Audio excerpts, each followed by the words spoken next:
तो जब आप दो चार्ज पार्टिकल को आमने सामने रखेंगे, या तो वो एक दूसरे को अट्रैक्ट करेंगे या फिर रिपेल करेंगे।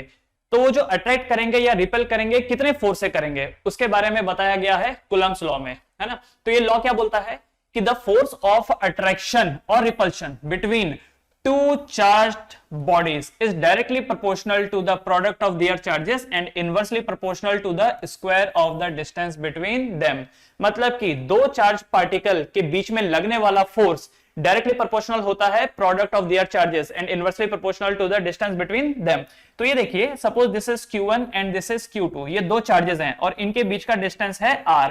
तो ऐसे में ये एक दूसरे के ऊपर जब फोर्स लगाएंगे that will be directly proportional to the product of their charges. मतलब कि force will be directly proportional to Q1 into Q2।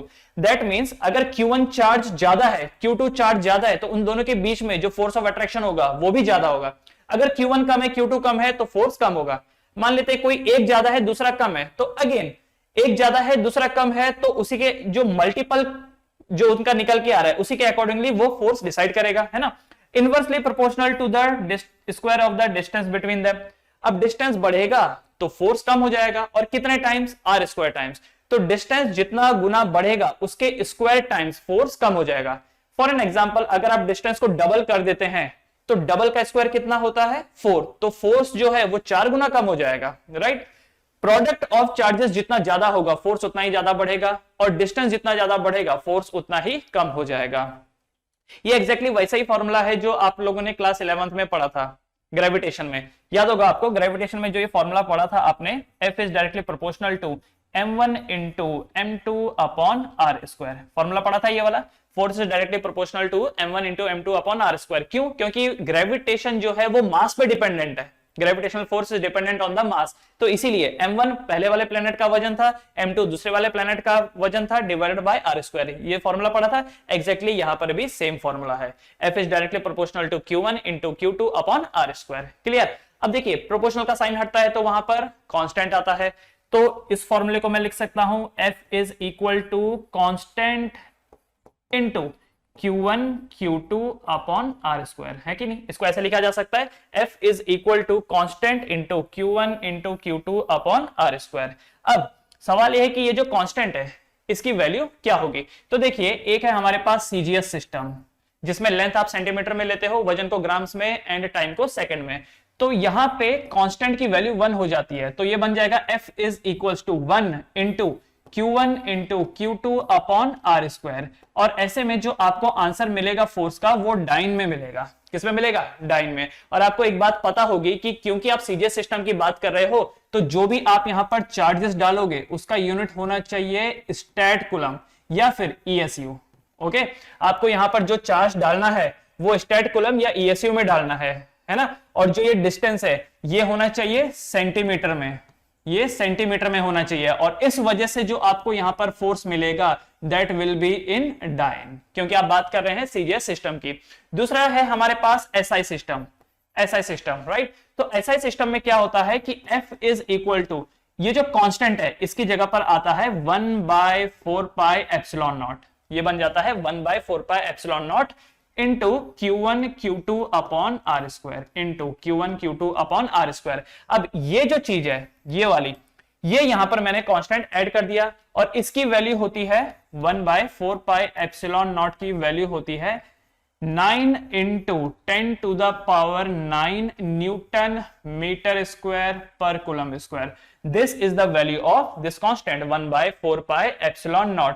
तो देखा जाए तो मैं इस फॉर्मूले को ऐसा भी लिख सकता हूं, F is equal to 9 into 10 to the power 9 Q1 into Q2 upon R square. अब देखो यहां पे चार्ज आपको किस में डालना होगा? चार्ज आपको डालना होगा कूलम में, डिस्टेंस किस में रहेगा? मीटर में। और इस वजह से जो आपको फोर्स मिलेगा that will be in newton, that will be in newton. समझ में आया? तो देखिए, SI सिस्टम में आपके पास जो फॉर्मूला बना वो है 1/4 pi epsilon nought Q1 Q2 upon R square, या फिर इसको ऐसा भी लिखा जा सकता है F is equal to 9 into 10 to the power 9 Q1 Q2 upon R square. But ज्यादातर आपको फॉर्मूला इसी फॉर्म में दिखाई देगा। क्यों? इसको ऐसा भी लिखा जा सकता है, पर इसी फॉर्म में क्यों दिखाई देगा? क्योंकि उसकी एक वजह है, वो मैं अभी आपको थोड़ी देर में बताता हूं, है ना। अब देखो आपके मन में ये आएगा कि सर 1/4πε0 की वैल्यू 9 × 10⁻9 है, वो समझ में आता है। ये क्या चीज है, ये सिंबल क्या है, ये एप्सिलॉन नॉट मतलब क्या है, राइट। अब देखिए ये जो एप्सिलॉन नॉट है इसे बोला जाता है absolute permittivity of free space. This is known as absolute permittivity, absolute permittivity of free space, absolute permittivity of free space. मतलब क्या, परमिटिविटी, परमिटिविटी का मतलब परमिट करना। तो ये जो फ्री स्पेस है, एयर बोल सकते हो या वैक्यूम बोल सकते हो, ये चार्ज पार्टिकल को आपस में इंटरेक्ट करने के लिए कितना परमिट कर रहा है, कितना परमिट कर रहा है, तो इसी को बोला जाता है absolute permittivity of free space. जैसे कि मैं अगर आपको बोलूं कि चलो दौड़ के दिखाओ, तो भाई दौड़ लिए, क्या प्रॉब्लम है, कुछ नहीं। लेकिन अगर मैं बोलूं पानी के अंदर दौड़ के दिखाओ तो आपके लिए मुश्किल हो जाएगा, क्योंकि पानी ड्रैग क्रिएट करता है, आपको आसानी से भागने नहीं देगा। कभी ट्राई भी किए होंगे आप, स्विमिंग पूल में कभी भागने की कोशिश करो, इतना इजी नहीं है, राइट ना। और वही चीज अगर मैं बोलूं कि इस बार आप कीचड़ के अंदर भाग के दिखाओ, अरे अब तो और मुश्किल हो जाएगा भागना। तो different different medium different different way में आपको परमिट करता है, कोई ज्यादा परमिट करता है तो कोई कम परमिट करता है ना। तो हर एक मीडियम का अपना अपना एप्सिलॉन होता है, हर एक मीडियम का अपना अपना एप्सिलॉन होता है। तो इसीलिए what is epsilon, epsilon is the permittivity. Epsilon क्या है, परमिटिविटी। चार्ज पार्टिकल को जो मीडियम है वो कितना परमिट कर रहा है कि आप आपस में एक दूसरे के ऊपर कुछ ना कुछ फोर्स एक्सर्ट कर सको। ओके, और ये जो नॉट लगा दिया मैंने, जैसे देखो ये तो एप्सिलॉन है, ये एप्सिलॉन है, लेकिन अगर मैंने एप्सिलॉन नॉट लगा दिया तो मैं किसकी बात कर रहा हूं, एयर की बात कर रहा हूं या फिर वैक्यूम की बात कर रहा हूं। अगर सिर्फ एप्सिलॉन है तो इसका मतलब होगा कोई मीडियम होगा, है कि नहीं। जिस तरीके से आप जब सी लिखते हो तो सी का मतलब होता है speed of light in vacuum, याद है ना, speed of light in vacuum. लेकिन जब कभी भी आप वी लिखते हो तो वी का मतलब होता है speed of light in any medium, जिस भी मीडियम की आप बात कर रहे हैं, है कि नहीं। उसी तरीके से एप्सिलॉन नॉट होता है absolute permittivity of free space. Free space मतलब वैक्यूम की बात की जा रही है या एयर भी हो सकता है, तो epsilon not is absolute permittivity of free space. जबकि अगर एप्सिलॉन लिखा हुआ है तो वो किसी मीडियम का रहेगा, वो किसी मीडियम का रहेगा। तो ये बात आपको समझ में आई। तो ये जो एयर है या वैक्यूम है, इसकी परमिटिविटी कितनी है, इसकी वैल्यू कितनी है, तो इसकी वैल्यू है 8.854 इंटू 10⁻⁻12 कूलम्ब स्क्वायर पर न्यूटन मीटर स्क्वायर। ये देख रहे हो, ये एयर की या वैक्यूम की एब्सोल्यूट परमिटिविटी है, ठीक है, ये एयर या वैक्यूम की एब्सोल्यूट परमिटिविटी है। तो अब जरा समझिए, ये जो फॉर्मूला आप लोगों ने लिखा F is equal to 1/4πε Q1 Q2 upon R², तो होगा यूं कि जैसे ही आप मीडियम चेंज कर दोगे, जैसे ही आप मीडियम चेंज कर दोगे तो ये फॉर्मूला बदल जाएगा। कैसे, देखिए, फॉर एयर या फिर वैक्यूम, जब मैं एयर या वैक्यूम की बात करता हूं तो जो ये फॉर्मूला है इसको लिखा जाता है 1/4πε0 Q1 into Q2 upon R², ठीक है, ये फॉर्मूला बन गया। लेकिन अगर एयर या वैक्यूम छोड़ के कोई और मीडियम है तो ये फॉर्मूला ऐसा हो जाता है, for any other medium, for any other medium. तो ये जो फॉर्मूला है ये बन जाएगा F is equal to 1/4πε Q1 Q2 upon R², Q1 Q2 upon R²। तो मैंने क्या किया, एप्सिलॉन नॉट हटा दिया और उसकी जगह सिंपली क्या लिख दिया, एप्सिलॉन, क्योंकि थोड़ी देर पहले मैंने आपको बताया था एप्सिलॉन नॉट किसका होता है, एयर का या वैक्यूम का। जबकि कोई और मीडियम है तो आप एप्सिलॉन नॉट नहीं लिखेंगे, तो एप्सिलॉन लिखेंगे, राइट। तो अब एक समस्या पैदा हो गई कि सर एप्सिलॉन नॉट तो हमने याद कर लिया, चलिए मुश्किल फिगर था 8.854 इंटू 10⁻⁻12, बट फिर भी हमने चलो जैसे तैसे करके याद कर लिया। लेकिन हर एक मीडियम का तो अपना अपना एप्सिलॉन होगा ना, ये याद करना तो अपने को भारी पड़ जाएगा। एयर का चलो याद कर भी लेंगे, वाटर का अलग एप्सिलॉन है, किसी दूसरे मीडियम का जैसे कार्बन डाइसल्फाइड हो गया उसका अपना एप्सिलॉन होगा, कोई डाबर हनी हो गया उसका अपना होगा, है कि नहीं। तो हर एक मीडियम का अपना अपना एप्सिलॉन है। तो अगर ये एप्सिलॉन चेंज हो रहा है इसका मतलब हर एक मीडियम का 1/4πε ये भी चेंज होगा। तो यार ये तो याद रखना मुश्किल हो जाएगा, तो क्या करें, तो क्या कर सकते हैं भाई, अब मजबूरी है, याद करना ही पड़ेगा, है ना। फिर भी थोड़ा काम आसान किया जा सकता है। क्या काम आसान हम लोग यहां पर कर सकते हैं, देखिए आप एप्सिलॉन को एप्सिलॉन नॉट इंटू के लिख सकते हो, आप एप्सिलॉन को एप्सिलॉन नॉट इंटू के लिख सकते हो। यहां पर इस के का मतलब क्या है, के का मतलब है dielectric constant, this is known as dielectric constant, dielectric constant. Okay, तो ये जो फॉर्मूला बना ये वाला, इसी फॉर्मूले को हम चेंज कर देंगे, F is equal to 1/4 epsilon not into K into Q1 Q2 upon R square. इस फॉर्मूले को हम बदल देंगे, थोड़ा सा और मॉडिफाई करते हैं। क्या मैं ये 1/k बाहर ले लूं, 1/k बाहर ले लूं, अंदर क्या हो जाएगा 1/4 epsilon not into Q1 Q2 upon R square. इसको ऐसा लिखा जा सकता है। एक और काम हम यहां पर ये कर सकते हैं कि ये जो चीज है 1/4 epsilon nought Q1 Q2 upon R square, क्या ये वैक्यूम वाले का फोर्स था, जब चार्ज पार्टिकल वैक्यूम में था तब क्या ये फोर्स का ये फॉर्मूला था। एक काम करता हूं मैं इसको FV बना देता हूं, इसको FV बना देता हूं ताकि समझ में आ जाए कि ये फॉर्मूला किसके लिए था, वैक्यूम के लिए था। और इस वाले फॉर्मूले को मैं M बना देता हूं, इसको मैंने M बना दिया, तो यहां से ये M हो गया, यहां से ये M हो गया। तो डोंट यू थिंक सो कि ये जो फॉर्मूला है ये ऐसा बन जाएगा, FM is equal to FV upon K. क्या बन जाएगा ये, FM is equal to FV upon K, मतलब force in any medium is equal to force in vacuum divided by K. Force in any medium is equal to force in vacuum divided by K. अब देखिए, मान लेते हैं कि दो charge particle है, जब वो वैक्यूम में थे तो उनके बीच का फोर्स था 100 न्यूटन, उनके बीच का फोर्स था 100 न्यूटन। आपने एक ऐसे सब्सटेंस में उन चार्ज पार्टिकल को डुबा दिया या डाल दिया जिसका डाइलेक्ट्रिक कांस्टेंट 2 था, जिसका डाइलेक्ट्रिक कांस्टेंट क्या था 2, तो उस मीडियम में जाते ही उनके बीच में जो फोर्स ऑफ अट्रैक्शन है वो कितना हो जाएगा। तो देखो फॉर्मूला क्या था, FM equal to FV upon K था, तो मतलब कि ये बन जाएगा 100 अपॉन 2, that means this is 50 newton. तो पहले उनके बीच में फोर्स ऑफ अट्रैक्शन था 100 न्यूटन का, और अब उन्हीं के बीच में जो फोर्स ऑफ अट्रैक्शन है वो 50 न्यूटन हो गया। तो जब मीडियम का डाई इलेक्ट्रिक कांस्टेंट बढ़ता है तो चार्ज पार्टिकल के बीच में फोर्स ऑफ अट्रैक्शन कम होने लगता है, चार्ज पार्टिकल के बीच में फोर्स ऑफ अट्रैक्शन कम होने लगता है, समझ गए। अब जैसे एक रियलिस्टिक एग्जांपल ले लेते हैं, वाटर। वाटर का डाइलेक्ट्रिक कांस्टेंट होता है 80, पानी का डाइलेक्ट्रिक कांस्टेंट होता है 80। तो अगर दो चार्ज पार्टिकल आपस में एक दूसरे से इंटरेक्ट कर रहे हैं, जैसे ही आप उनको पानी में डुबा देंगे उनके बीच में फोर्स ऑफ अट्रैक्शन 80 गुना कम हो जाएगा, उनके बीच में फोर्स ऑफ अट्रैक्शन 80 गुना कम हो जाएगा, है ना।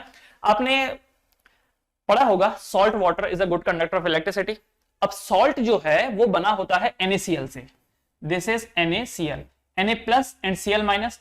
तो ये जो है ये पॉजिटिव आयन है और ये नेगेटिव आयन है। तो एक पॉजिटिव आयन और एक नेगेटिव आयन के बीच में जो फोर्स ऑफ अट्रैक्शन है वो काफी स्ट्रांग होता है। इसलिए आपने देखा होगा नमक का क्रिस्टल होता है, नमक का क्रिस्टल होता है। कभी आप गांव साइड में जाओगे तो आपको नमक के मोटे मोटे गारे दिखाई देंगे, पत्थर दिखाई देंगे, रॉक सॉल्ट बोलते हैं उसको। तो जो नमक होता है ना, नमक का दाना होता है, राइट। हमारे घर में जो आता है वो तो पिसा हुआ नमक है, बारीक किया हुआ नमक है, एक्चुअली नमक के बड़े बड़े दाने होते हैं। तो आपके पास ये एक नमक का ब्लॉक है, जरा समझिए, आपके पास एक नमक का ब्लॉक है। कोई आपको बोले कि इसमें Na को अलग, Na प्लस को अलग करके दिखाओ और Cl माइनस को अलग करके दिखाओ, कैसे करोगे। तो हम एक बात जानते हैं कि अगर आयंस को अलग करना हो तो गर्म कर दो। तो हमने यहां से आग लगाई, हमने यहां से हीट दिया, ये सोच के कि Na प्लस अलग हो जाएगा, Cl माइनस अलग हो जाएगा, तो हमने हीट दिया यहां पर। तो इतना आसान नहीं है, बहुत ज्यादा हीट देनी पड़ेगी आपको, बहुत हाई टेम्परेचर पे हीट देनी पड़ेगी, तब जाकर के ये Na प्लस और Cl माइनस एक दूसरे से दूर जाएंगे और ये मॉल्टन फॉर्म में आएगा, तब जाके ये मॉल्टन फॉर्म में आएगा। वैसे आप ये जानते होंगे कि जो नमक का क्रिस्टल है it is a bad conductor of electricity. क्यों? क्योंकि अगर इलेक्ट्रिसिटी कंडक्ट करानी है तो फ्री चार्जेस का होना बहुत जरूरी है। जैसे बिजली की तार, ये इलेक्ट्रिसिटी क्यों कंडक्ट करा रही है? क्योंकि इसके अंदर फ्री इलेक्ट्रॉन्स है, इलेक्ट्रॉन अपने आप में चार्ज है, तो इस वजह से इलेक्ट्रिसिटी को कंडक्ट करता है। इलेक्ट्रिसिटी को कंडक्ट करने के लिए फ्री चार्जेस चाहिए, वो फ्री इलेक्ट्रॉन के फॉर्म में हो सकते हैं या फिर फ्री आयन के फॉर्म में हो सकते हैं। ये नमक का क्रिस्टल है। अभी माना कि यहां पर चार्जेस हैं, Na+ एक चार्ज है, Cl- एक चार्ज है, but they are not free, ये फ्री नहीं है, इस वजह से इलेक्ट्रिसिटी को कंडक्ट नहीं कर पाएंगे। हमने क्या किया, एक बर्तन लिया, इस बर्तन में NaCl को डाल दिया। तो जैसे ही हमने इस बर्तन में NaCl को डाल दिया और साथ साथ में पानी भी डाल दिया, तो आप देखोगे कि Na+ अलग हो जाएगा, Cl- अलग हो जाएगा। पानी के अंदर जैसे आप NaCl को डाल दोगे, Na+ अलग हो गया, Cl- अलग हो गया। नाउ दे आर फ्री, और क्योंकि ये फ्री हो गए हैं, therefore they will conduct electricity, इसलिए salt water is a good conductor of electricity. तो मसला यहां पर ये है, जब ये क्रिस्टल था तो बहुत गर्म करना पड़ा, तब जाके Na+ और Cl- अलग हुआ। लेकिन पानी में डालते ही Na+ अलग हो गया, Cl- अलग हो गया। भाई ये जादू कैसे हो गया? ये जादू इसलिए हुआ क्योंकि पानी का जो डाइलेक्ट्रिक कांस्टेंट है वो क्या है, 80। तो दो चार्ज पार्टिकल के बीच में जितना फोर्स ऑफ अट्रैक्शन होगा, पानी में जाते ही वो 80 गुना कम हो जाएगा। फॉर एन एग्जाम्पल, मान लेते हैं NaCl के बीच में फोर्स ऑफ अट्रैक्शन था 800 न्यूटन का। फॉर एन एग्जाम्पल मान लेते हैं Na और Cl के बीच में फोर्स ऑफ अट्रैक्शन था इन वैक्यूम 800 न्यूटन। पानी का डाइलेक्ट्रिक कांस्टेंट कितना, 80। तो जैसे ही आप वाटर में डुबा दोगे तो ये वैल्यू कितनी हो जाएगी, FV/K, तो 800/80, दैट मीन्स कितना हो जाएगा, 10 न्यूटन। तो वैक्यूम में एक दूसरे के ऊपर फोर्स कितना लगा रहे थे, 800 न्यूटन का। पानी में जाते ही एक दूसरे के ऊपर फोर्स कितना लगा रहे हैं, 10 न्यूटन। कहां 800 कहां 10, कहां 800 कहां 10, सोच रहे हो क्या? आपके घर वाले ने आपके भाई को 800 रुपए दिया और आपको 10 रुपया दिया, कैसा फील होगा? कहां 800 रुपया, कहां 10 रुपया, तो आप क्या बोलोगे, अरे ये भी क्यों दिया, ये भी रख ही लो। तो इसीलिए जो हीट ना कर सका, टेम्परेचर ना कर सका, वो पानी ने कर दिया चार्जेस को अलग करने का काम। तो आई होप सो आपको ये बात समझ में आ गई होगी कि जिस मीडियम का डाइलेक्ट्रिक कांस्टेंट जितना ज्यादा, पार्टिकल के बीच में फोर्स ऑफ अट्रैक्शन या रिपल्शन को वो उतना गुना कम कर देता है। इसीलिए ये वन ऑफ द इंपॉर्टेंट फॉर्मूले में से एक है कि force in medium is equal to force in vacuum upon K। ये एक इंपॉर्टेंट फॉर्मूले में से है, ठीक है। तो जब हम एयर या वैक्यूम की बात करते हैं, तो force is 1/4πε0 Q1 into Q2 upon R²। लेकिन जब हम किसी अदर मीडियम की बात करते हैं, फॉर अदर मीडियम यही फॉर्मूला बन जाता है, F is equal to 1/4πε Q1 Q2 upon R²। या फिर हम ये भी बोल सकते हैं F is equal to 1/4πε0 into K into Q1 Q2 upon R²। Okay, ये बोल सकते हैं। तो ये एक हो गया, यहां पे ये एक हो गया फॉर्मूला, और बाकी जो एयर के लिए तो ये है ही, है ना। फॉर अदर मीडियम ये दो फॉर्मूले आप यूज कर सकते हैं, और फिर वैक्यूम के लिए आप ये वाला यूज कर सकते हैं। तो हमने एप्सिलॉन को रिप्लेस किया ε0 इंटू K से, ताकि हमको हर एक मीडियम का एप्सिलॉन याद करने की जरूरत ना पड़े। फिर भी आपके दिमाग में एक बात आएगी कि सर, माना कि आपने एप्सिलॉन को हटा के ε0 इंटू K किया ताकि हर एक मीडियम का एप्सिलॉन याद करने की जरूरत ना पड़े, बट सर फिर भी ये जो K है ये तो याद करना ही पड़ेगा ना, ये तो याद करना ही पड़ेगा। तो एप्सिलॉन याद करो या K याद करो, क्या फर्क पड़ता है, या तो करना ही पड़ रहा है ना। लेकिन फर्क फर्क क्या है कि जैसे एयर की बात करते हैं, एयर का K 1 है, एयर का डाइलेक्ट्रिक कांस्टेंट 1 है, और एयर का एप्सिलॉन कितना होता है, अच्छा ε0 से उसको दिखाते हैं 8.854 इंटू 10⁻⁻12, बराबर। लेकिन अगर मैं वाटर की बात करूं तो वाटर का K कितना होता है, 80, और वाटर का एप्सिलॉन कितना होगा, तो जैसे कि हम जानते हैं कि वाटर का एप्सिलॉन हम ε0 इंटू K करके लिख सकते हैं, तो 8.854 into 10 to the power -12 into 80 solve करके देखेंगे तो ये बन जाएगा 8.854 into 8 into 10 to the power -11। अब देखिए 8.854 इंटू 8 करेंगे तो कुछ ना कुछ तो फिगर आएगा, समथिंग समथिंग 17 18 जो भी आएगा, ठीक है, मैंने मल्टीप्लाई नहीं किया, इंटू 10 टू द पावर -11। ये क्या है? This is the epsilon of water, correct ना? अब अगर कोई आपको ऑप्शन दे कि तुम के की वैल्यू याद करो या एप्सिलॉन की वैल्यू याद करो, क्या लगता है आसान क्या है, के की वैल्यू याद करना या एप्सिलॉन की वैल्यू याद करना? ऑब्वियसली के की वैल्यू याद करना। कितनी अच्छी फिगर है, एयर का 1, वाटर का 80, कोई दूसरा बॉडी होगा उसका कुछ ना कुछ वैसा वाला वैल्यू रहेगा, एकदम सिंप्लीफाइड वैल्यू। और ये देखो 10 टू द पावर में अलग है, और फिर ये देखो ना ये फिगर, तो आपके सामने मुसीबत तो है याद करने की मुसीबत, लेकिन एक छोटी मुसीबत है और एक बड़ी मुसीबत, किसको सेलेक्ट करोगे? ऑब्वियसली छोटी मुसीबत को। मुसीबत तो है, हम मना नहीं कर रहे हैं, लेकिन छोटी मुसीबत पालेंगे ना, इतना बड़ा क्यों पालेंगे? समझ में आया? इसीलिए हर एक का एप्सिलॉन याद नहीं करना है, क्या याद करना है? डाइलेक्ट्रिक कांस्टेंट, क्योंकि डाइलेक्ट्रिक कांस्टेंट की वैल्यू याद रखना आसान है। Clear everyone? उसके बाद आगे बढ़ते हैं, properties of Coulomb's law. Coulomb's law की क्या क्या प्रॉपर्टी है? Number 1, it is not valid for moving charge. ये मूविंग चार्ज के लिए वैलिड नहीं है। क्यों भाई? मूविंग चार्ज की समस्या क्या होती है कि मूविंग चार्ज में ये जो डिस्टेंस है ये बदल रहा है, और भाई जब डिस्टेंस बदल रहा है तो कैलकुलेशन करना मुश्किल हो जाएगा। दूसरा, it is not valid for a distance less than 10 to the power -15 metre. आपको शायद एक बात पता होगी कि ये जो एटम का न्यूक्लियस होता है, इसका जो रेडियस होता है ये 10 टू द पावर -15 मीटर के ऑर्डर का होता है। इसका जो रेडियस है वो 10 टू द पावर -15 मीटर के ऑर्डर का होता है। ऑर्डर का मतलब यहां पर सिंपली क्या हो गया कि हम इसके आगे की न्यूमेरिकल वैल्यू की बात नहीं कर रहे हैं। जैसे अगर मैं लिखता हूं 1 इंटू 10 टू द पावर -15, या मैं लिखूं 1.1 इंटू 10 टू द पावर -15, या मैं लिखूं 2.3 इंटू 10 टू द पावर -15, ठीक है, ये आगे की वैल्यू भले ही अलग अलग हो, फर्क नहीं पड़ता, लेकिन सबका ऑर्डर सेम है। ये जो सबका ऑर्डर है वो सेम है। सबका ऑर्डर कितना है? 10 टू द पावर -15 का। ओके, देखो जिसके न्यूक्लियस के पास कम प्रोटॉन और न्यूट्रॉन होंगे ऑब्वियसली छोटा होगा, और जिसके पास ज्यादा होंगे ऑब्वियसली बड़ा होगा, पर सबका ऑर्डर इतना ही आएगा, सबका ऑर्डर इतना ही आएगा। जैसे एक और एग्जांपल समझो, हम इंसानों का जो वजन है उसका order 10 to the power 1 kgs का रहता है। जैसे आप मुझसे पूछो मेरा वजन है लेट्स से 71 केजी, तो मैं लिखूंगा 7.1 into 10 to the power 1 kg, correct? मैंने क्लास में एक बच्चे से पूछा, 9th के बच्चे से, तुम्हारा वजन कितना है? वो बोला 45। ओके, तो मैं क्या लिखूंगा? 4.5 into 10 to the power 1 kg. मैंने एक बॉडी बिल्डर से पूछा, क्लास में था, तुम्हारा वजन कितना है? तो वो बोला मेरा वजन है 85 केजी। ठीक है जी, 8.5 into 10 to the power 1 KG.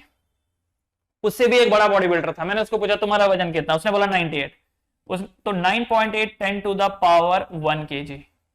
तो देखो आगे की जो ये वैल्यूज हैं, ये वाली वैल्यूज भले ही अलग अलग हो सकती हैं, लेकिन ऑर्डर सभी का सेम है। ये देखो ऑर्डर सभी का सेम है, 10 टू द पावर 1, सब 10 टू द पावर 1 के ऑर्डर के हैं। अब मैंने क्या किया, एक हाथी का वजन करवाया, उस हाथी का वजन था 2500 केजी।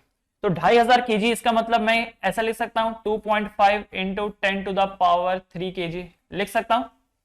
उसी के साथ एक और हाथी था, उसका वजन कराया, उसका वजन निकल के आया 3200 केजी। तो क्या मैं 3200 केजी को 3.2 into 10 to the power 3 KG लिख सकता हूं?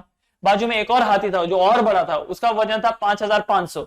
तो क्या मैं 5.5 इंटू 10 टू द पावर 3 लिख सकता हूं?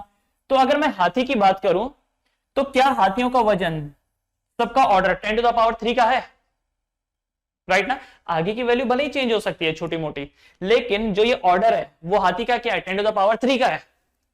अगर मैं किसी गैंडे की बात करूं, राइनोसोरस की बात करूं, तो वो क्विंटल्स में होते हैं, तो उनका जो ऑर्डर है वो 10 टू द पावर 2 का रहेगा। 800 किलो 900 किलो यही उनका वजन होता है, तो उनका 10 टू द पावर 2 के ऑर्डर का है। बात समझ में आ रही है? तो ये जो 10 टू द पावर -5 है, ये न्यूक्लियस का ऑर्डर होता है, तो हर एक न्यूक्लियस जो है वो 10⁻⁻15 मीटर के आसपास के रेडियस के पाए जाते हैं। नाउ अब ये जो लॉ है, लॉ क्या कहता है? लॉ बोल रहा है कि this is not valid for the distance less than 10⁻⁻15 metre पे। ठीक है जी। तो देखिए, ये एक प्रोटॉन है और ये एक प्रोटॉन है। प्रोटॉन में क्यों बोल रहा हूं? क्योंकि 10⁻⁻15 मीटर जो ऑर्डर होता है वो न्यूक्लियस का होता है, और न्यूक्लियस के अंदर क्या पाए जाते हैं? Proton and neutron. न्यूट्रॉन से कोई प्रॉब्लम नहीं है क्योंकि वो न्यूट्रल है, लेकिन प्रोटॉन से तो हो सकती है। ये न्यूक्लियस है, ये एक प्रोटॉन है, ये एक प्रोटॉन है। आपको ऐसा नहीं लगता कि इन दोनों को आपस में एक दूसरे को धक्का देना चाहिए? क्योंकि same charge repel each other, एक दूसरे को धक्का देना चाहिए। अगर धक्का देंगे एक प्रोटॉन इस तरफ, एक प्रोटॉन इस तरफ, तो न्यूक्लियस तो डिस्ट्रॉय हो जाना चाहिए। अगर न्यूक्लियस डिस्ट्रॉय हो जाता तो एटम डिस्ट्रॉय हो जाता, इस दुनिया में फिर कुछ बचता ही नहीं। पर ऐसा होता है क्या? नहीं होता है। क्यों? क्योंकि इतने डिस्टेंस पे, इतने या इससे कम डिस्टेंस पे कूलम्ब्स फोर्स ऑफ अट्रैक्शन या रिपल्शन काम ही नहीं करता। समझ में आया? अदरवाइज दो प्रोटॉन आपस में खुद एक दूसरे को रिपेल करके पूरे न्यूक्लियस को ही तबाह कर देते हैं। इसीलिए it is not valid for distance less than 10⁻⁻15 metre. Clear? तीसरा, it is not a universal force. ये एक यूनिवर्सल फोर्स नहीं है। क्यों नहीं है भाई यूनिवर्सल फोर्स? देखिए, आपने जो ये फोर्स का फॉर्मूला पढ़ा था, क्या ये formula 1/4πε Q1 Q2 upon R² पढ़ा था? यहां पर मैंने एप्सिलॉन लिखा है, एप्सिलॉन नॉट नहीं लिखा है। क्यों? क्योंकि किसी भी रैंडम मीडियम की अगर बात करोगे तो लिखोगे तो आप एप्सिलॉन ही ना। बट सर आपने कहा था एप्सिलॉन याद मत रखना, मुश्किल हो जाएगी, तो इसलिए सर हम इसको डाइलेक्ट्रिक में कन्वर्ट करेंगे। चलो कर देते हैं। ठीक है जी, ये बन जाएगा 1/4πε0 इंटू के Q1 into Q2 upon R²। ठीक है जी, इसी चीज को हम ऐसा भी लिख देते हैं। अब ये यूनिवर्सल फोर्स क्यों नहीं है? वो इसलिए नहीं है कि जैसे जैसे करके मीडियम बदलेगा, क्या ये वैल्यू बदलेगा या ये वैल्यू बदलेगा? मीडियम चेंज करेंगे तो ये वाली वैल्यू बदलेगी, ये वाली वैल्यू बदलेगी तो जो ये फोर्स है ये भी बदलेगा। तो यूनिवर्सल कहां से हुआ? यूनिवर्सल का मतलब तो ये होता है कि जो वैल्यू वो यहां दे वो वैल्यू वहां भी दे, उसको यूनिवर्सल बोलते हैं। कि भाई हर जगह एक ही तरीके की बातें हो रही हैं, उसको हम यूनिवर्सल बोलते हैं। तो किसी मीडियम में फोर्स कुछ और आ रहा है, किसी मीडियम में फोर्स कुछ और आ रहा है, तो वो यूनिवर्सल कहां से हुआ? आपने क्लास 11th में ग्रेविटेशन का फॉर्मूला पढ़ा था, F = G into m1 into m2 into R², sorry divided by R²। ये फॉर्मूला पढ़ा था, F = G m1 m2 bye R²। अब इस फॉर्मूले को नोटिस कीजिए। इस फॉर्मूले में ये जो G है ये परफेक्ट कांस्टेंट था, मतलब इसकी वैल्यू नहीं बदलती थी। ऐसा नहीं है कि पानी में डुबाया तो ये G अलग हो गया, हाइड्रोजन में डुबाया अलग हो गया, दूसरे ग्रह पे लेके गए अलग हो गया, ऐसा नहीं था। आप इसकी वैल्यू को देखना, यहां पर ये जो G था ये एक परफेक्ट नंबर था, मतलब पावर के नोटिफिकेशन पावर के उसमें था, पर ये एक नंबर था। इसलिए आप इन मास ऑब्जेक्ट को कहीं पर भी लेके जाओ सेम डिस्टेंस पे, वो सेम फोर्स एक्सर्ट करते थे। इसलिए ग्रेविटेशन का ये वाला जो फॉर्मूला है ये यूनिवर्सल फॉर्मूला है, ये एक यूनिवर्सल फॉर्मूला है, जबकि ये जो फॉर्मूला है ये एक नॉट यूनिवर्सल वाला है। This is not a universal force. ठीक है, ये एक यूनिवर्सल फोर्स नहीं है, समझ गए ना? क्योंकि मीडियम बदल रहा है, वैल्यू बदल रही है। जबकि ग्रेविटेशन वाले में मीडियम बदलो कुछ भी बदलो, G सेम रहेगा और इस वजह से यूनिवर्सल है। हाँ, मास को मत बदल देना, पता चला आपने वजन ही बदल दिया, डिस्टेंस बदल दिया, तब तो भाई वैल्यू बदलेगी। वजन भी उतना ही होना चाहिए, डिस्टेंस भी उतना ही होना चाहिए, तो आप बोल सकते हो कि हाँ ये यूनिवर्सल दे रहा है रिजल्ट। ओके, उसके बाद चौथा point, force is independent of third charge. दो चार्ज पार्टिकल है, उन दोनों के बीच में कुछ ना कुछ फोर्स ऑफ अट्रैक्शन है, रिपल्शन है। अगर मैं एक तीसरा चार्ज इंट्रोड्यूस कर दूं तो पहले वाले दो के फोर्स पे कोई असर नहीं पड़ता है। ओके, कोई असर नहीं पड़ता है। तो देखिए कैसे, यह है मेरे पास एक चार्ज Q1 और यहां पर है ये चार्ज Q2 और इन दोनों के बीच का जो डिस्टेंस है लेट्स से R1 है। तो इन दोनों के बीच में जो ये फोर्स होगा, क्या ये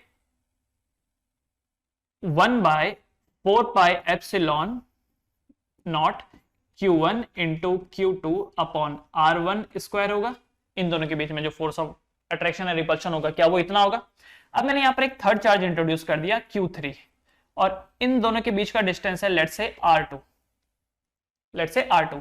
अच्छा Q2 और Q3 के बीच में फोर्स क्या होगा 2 और 3, यहां पर मैं लिख देता हूं 1 और 2 ताकि पता चल जाए 1 और 2 के बीच में।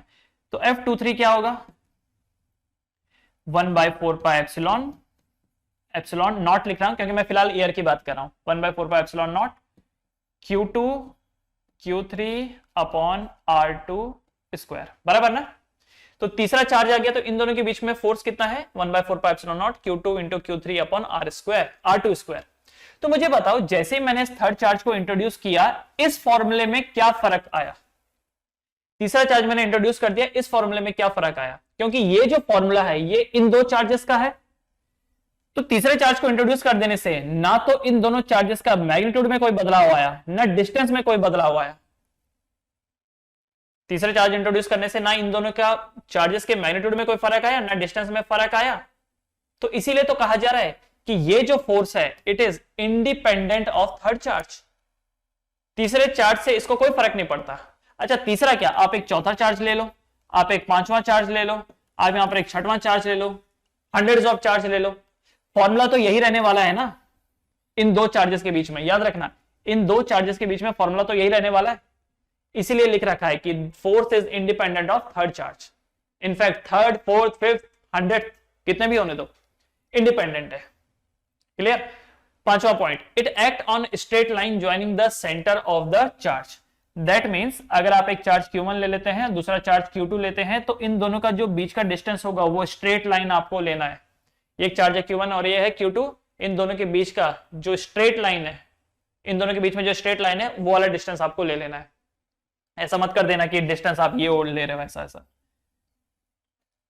ओके, स्ट्रेट लाइन लेनी है जो इनके सेंटर टू सेंटर को ज्वाइन करे, इसलिए बोला है it act on the straight line joining the centre of the charge. तो इस चार्ज का सेंटर और इस चार्ज का सेंटर सीधी लाइन खींचेंगे और वही आपका आर होगा, ऐसा नहीं लेना आपको। क्लियर।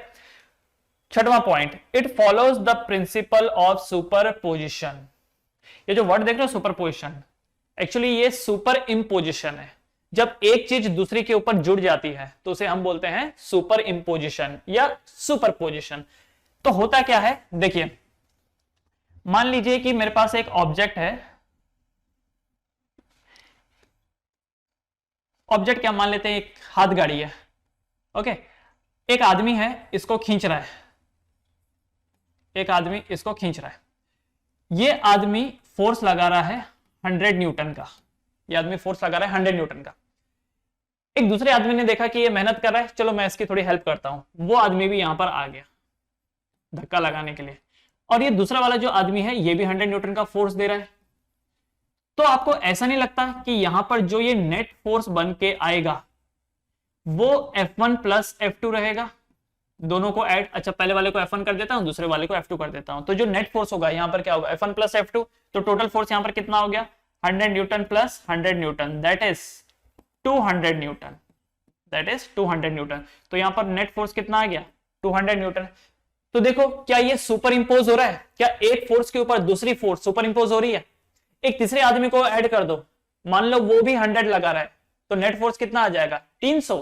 तो ये जो है ना ये force it follows principle of superposition, it follows the principle of superposition. मतलब कि जो ये नेट फोर्स होता है this will be the vector sum of all the forces. फिर से सुनिए, नेट फोर्स विल बी, अच्छा इस नेट को रिजल्टेंट भी बोला जाता है, the net force will be the vector sum of all the forces. ठीक है, तो इसलिए मैं यहां पर ये बोल सकता हूं कि F इज इक्वल टू, ये जो F है इसी को रिजल्टेंट या नेट भी बोला जाएगा, is equal to F1 plus F2 plus F3 plus F4 plus F5 till infinite, कितने भी हो सकते हैं, है ना। मगर आप एक बात जानते हैं कि force is a vector quantity, क्योंकि फोर्स एक वेक्टर क्वांटिटी है तो इसके ऊपर आपको एरो लगाना होगा, इसके ऊपर एरो लगाना होगा कि net force is equal to F1 plus F2। ठीक है, क्यों एरो लगा रहे हैं? क्योंकि मैंने आपको बताया ये वेक्टर क्वांटिटी है, तो जब भी कोई क्वांटिटी वेक्टर होती है तो मैग्नीट्यूड के साथ साथ डायरेक्शन भी मैटर करता है। मैग्नीट्यूड के साथ साथ डायरेक्शन भी मैटर करता है। जैसे एक एग्जांपल के लिए, ये एक हाथ गाड़ी है या ऑब्जेक्ट है, एक बंदा इसको इधर फोर्स लगा रहा है F1 100 न्यूटन, एक इधर फोर्स लगा रहा है F2 100 न्यूटन, और इन दोनों के बीच में एंगल है थीटा। तो मुझे बताओ, क्या यहां पर आप नेट फोर्स ऐसा लिखोगे 100 Newton plus 100 Newton that is 200 Newton? क्या यहां पर आंसर 200 न्यूटन आएगा? क्या यहां पर आंसर 200 न्यूटन आएगा? नहीं आएगा। क्यों नहीं आएगा? क्योंकि इन दोनों का डायरेक्शन अलग अलग है। इन दोनों का डायरेक्शन अलग अलग है, इसीलिए इन दोनों को आप डायरेक्टली ऐड नहीं कर सकते, क्योंकि यहां पर तो आपने डायरेक्शन ही कंसिडर नहीं करी। यहां पर देखो, हाथ गाड़ी के टाइम पे क्या हुआ था, सीधा ऐड आपने इसलिए कर दिया क्योंकि दोनों का डायरेक्शन सेम था। क्योंकि फोर्स एक वेक्टर क्वांटिटी है तो आपको मैग्नीट्यूड के साथ साथ डायरेक्शन भी देखना पड़ेगा रिजल्टेंट निकालने के लिए। तो कैसे निकालेंगे? अगर ऐसा केस होगा तो कैसे निकालेंगे? तो ध्यान रखिए, ऐसे केस में आपको रिजल्टेंट वाला फॉर्मूला लगाना पड़ेगा। क्लास 11 में पढ़ा था रिजल्टेंट वाला फॉर्मूला। क्या था वो रिजल्टेंट वाला फॉर्मूला? कि ये जो नेट फोर्स है is equal to under root F1 square plus F2 square plus 2 times F1 into F2 into cos theta. याद आ रहा है कुछ कुछ? ये फॉर्मूला पढ़ा था कि नेट फोर्स ऐसा निकाला जाएगा F1 square plus F2 square plus 2 times F1 F2 into cos theta. तो ऐसी सिचुएशन में, ये वाली सिचुएशन में आप क्या करोगे? थीटा की वैल्यू यहां पे डालोगे। मान लेते हैं यहां पर जो थीटा है वो 60 डिग्री है, तो कैलकुलेशन कैसा होगा? This will be equal to 100 square plus 100 square plus 2 times 100 into cos 60 degree. अब आप इसे सॉल्व करें, ठीक है? तो नेट फोर्स, सुनिएगा ध्यान से, net force either vector sum से निकलता है, आइदर इसे। नेट फोर्स निकालने के यही दो फॉर्मूले, एक ये वाला हो गया और एक ये वाला हो गया। अच्छा, इसका तो मैंने एग्जांपल दे दिया। इसका एग्जांपल ये है कि ऐसे सिचुएशन में जब फोर्स दे रखा है एंड उनके बीच का एंगल दे रखा है, तब आप ये फॉर्मूला डालेंगे। यहां पर देखिए, फोर्स जो है वो स्केलर फॉर्म में दे रखा है ना। देखो 100 न्यूटन दे रखा है। आईजे के दिया है क्या? यहां पर आईजे के नहीं दिया है, यहां पर भी आईजे के नहीं दिया है। तो ये जो क्वेश्चन है ये स्केलर फॉर्म में है, इसलिए फॉर्मूला ये लगेगा। कई बार सामने वाला आपको फोर्स वेक्टर फॉर्म में दे देता है। फॉर एन एग्जांपल, आपको F1 दे रखा है, देखिए जरा, आपको दे रखा है F1 2i plus 3j plus 4k, cap लगा रखा है। Okay, this is your F1 and F2 दे रखा है i माइनस जे प्लस के। तो इन दैट केस आप इसे कैसे सॉल्व करेंगे? ये देखिए क्या बोला है, वेक्टर फॉर्म में है अगर क्वेश्चन। ये देखो वेक्टर फॉर्म में ही है ना, दिस इज वेक्टर फॉर्म, क्योंकि आईजेके के फॉर्म में दे रखा है। भाई इससे बड़ा सबूत क्या है कि ये वेक्टर फॉर्म में, कि आपको आईजेके के फॉर्म में दिया हुआ है। तो ऐसे केस में आपका जो आंसर निकलेगा, net force net will be equal to, सीधा इनको ऐड कर दो, F1 प्लस F2 को ऐड कर दो। रिजल्टेंट निकालना हो, नेट निकालना हो, अगर क्वेश्चन वेक्टर फॉर्म में है तो सीधा ऐड कर दो। तो इन दोनों को सीधा ऐड कर दो। तो सीधा ऐड करेंगे तो क्या होगा? 2i plus i 3i, 3j minus j plus 2j, 4k plus k 5k। So this is what? This is net force. समझ गए? पर सामने वाले ने आपको बोला कि नहीं, मुझे जो नेट फोर्स है ना उसका मैग्नीट्यूड चाहिए। तो भाई मैग्नीट्यूड कैसे निकालोगे? तो मैग्नीट्यूड निकालने का फॉर्मूला पता है ना। इसको देखो, ऐसा लिखो, मैग्नीट्यूड लिखो ऐसे मॉडुलस के अंदर, equal to under root 3 square plus ये क्या है 2 स्क्वायर प्लस 5 स्क्वायर। तो कितना हुआ? ये 3 का स्क्वायर होता है 9, 2 का होता है 4, 5 का होता है 25। बस उसको ऐड कर दो और उससे आपको एफ नेट मिल जाएगा, एफ नेट का मैग्नीट्यूड मिल जाएगा। अंडर रूट कितना हो गया, 9 और 1 10, 35, 35 and 3 38, this is 38 root 38 newton. समझ गए? तो रिजल्टेंट निकालने के दो तरीके, एक तरीका ये वाला, अगर क्वेश्चन स्केलर फॉर्म में दिया हुआ है, मैग्नीट्यूड दिया हुआ है फोर्स का और एंगल दे रखा, तब ये लगेगा। लेकिन अगर क्वेश्चन डायरेक्टली वेक्टर फॉर्म में दे रखा है, ये देखिए जैसे क्वेश्चन डायरेक्टली वेक्टर फॉर्म में दे रखा था यहाँ पे, तब रिजल्टेंट कैसे निकलेगा, सीधा दोनों को ऐड कर दो। क्लियर है? और अगर इसके बारे में आपको और जानकारी चाहिए तो क्लास 11th का चैप्टर है वेक्टर, आपको उसमें आना पड़ेगा। डन? तो ये 6 लॉस थे हमारे पास, सॉरी लॉस बोलना, properties. This were the 6 properties of Coulomb's law.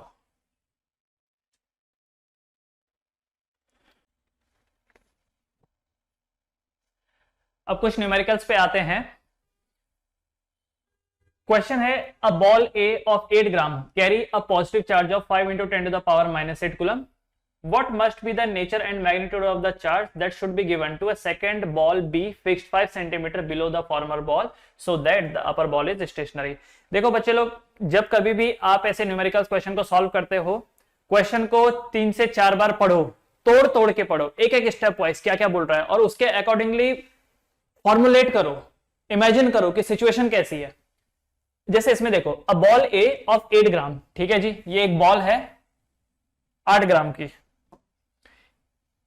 ये एक बॉल है 8 ग्राम, इसका वजन है। ओके, इसका नाम क्या बताया गया है, ए है, और इसका चार्ज कितना, 5 × 10 to the power -8 कूलम।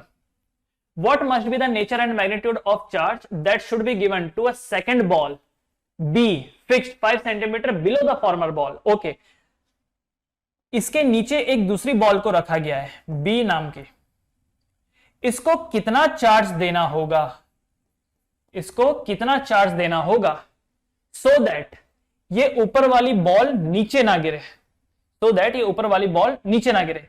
और इन दोनों के बीच का जो ये डिस्टेंस है, ये बता रखा है 5 सेंटीमीटर, ये जो डिस्टेंस है ये बता रखा है 5 सेंटीमीटर। ओके, तो आपको बोल रखा है कि ये जो नीचे वाली बॉल है, इसको कितना चार्ज देना होगा कि ऊपर वाली बॉल नीचे ना गिरे। मुझे बताओ, ये ऊपर वाली बॉल नीचे गिरना चाहती है? बिल्कुल गिरना चाहती है। क्यों? ग्रेविटी नाम की एक चीज है। तो ग्रेविटी क्या कर रही है, इस बॉल को नीचे को गिरा रही है, या ये बोलूं नीचे को खींच रही है, राइट? तो डाउनवर्ड क्या एक्ट कर रहा है, फोर्स ऑफ ग्रेविटी। तो कुछ ऐसा हो, कोई ऐसा हो जो इस ऊपर वाली बॉल को ऊपर को धकेले, ऐसा ऊपर की तरफ धक्का दे। कौन धक्का दे सकता है? ऑब्वियसली अगर ये एक चार्ज पार्टिकल है जिसका चार्ज +5 × 10 to the power -8 है, तो पक्का नीचे वाली जो बॉल है उसका भी चार्ज पॉजिटिव होना पड़ेगा, क्योंकि अगर ये भी पॉजिटिव ये भी पॉजिटिव, तो नीचे वाली बॉल ऊपर वाली बॉल को क्या करेगी, धक्का देगी ऊपर की तरफ। और ये जो धक्का है, ये कौन सा धक्का है, क्या बोल सकते हैं हम लोग उसको? इसको हम बोल सकते हैं force of electrostatic, electrostatic force ही है ये। तो ये जो बॉल है ऊपर वाली, ये कब स्टेशनरी होगी? ये तब स्टेशनरी होगी when upward force is equal to the downward force, है ना? ये कब स्टेशनरी होगी? जब अपवर्ड फोर्स और डाउनवर्ड फोर्स सेम हो। तो स्टेशनरी बोलूं या इक्विलिब्रियम बोल लूं, दोनों बोला जा सकता है। तो एट इक्विलिब्रियम, एट इक्विलिब्रियम जो ये डाउनवर्ड फोर्स है और अपवर्ड फोर्स ये सेम रहेगा, मतलब कि force of electrostatic must be equal to the force of gravity. तो अब मुझे बताइए इलेक्ट्रोस्टैटिक फोर्स क्या होता है? 1/4πε, 1/4πε। अच्छा, एप्सिलॉन नॉट लिख रहा हूं मैं, क्यों? क्योंकि एयर की बात की जा रही है, कुछ और तो दिया नहीं है, तो एयर ही होगा ऑब्वियसली। Q1 Q2, अच्छा पहला वाला Q1 कितना है? अच्छा चलो पहले Q1 Q2 upon distance square is equal to force of gravity. Gravitational force क्या होता है? mg होता है।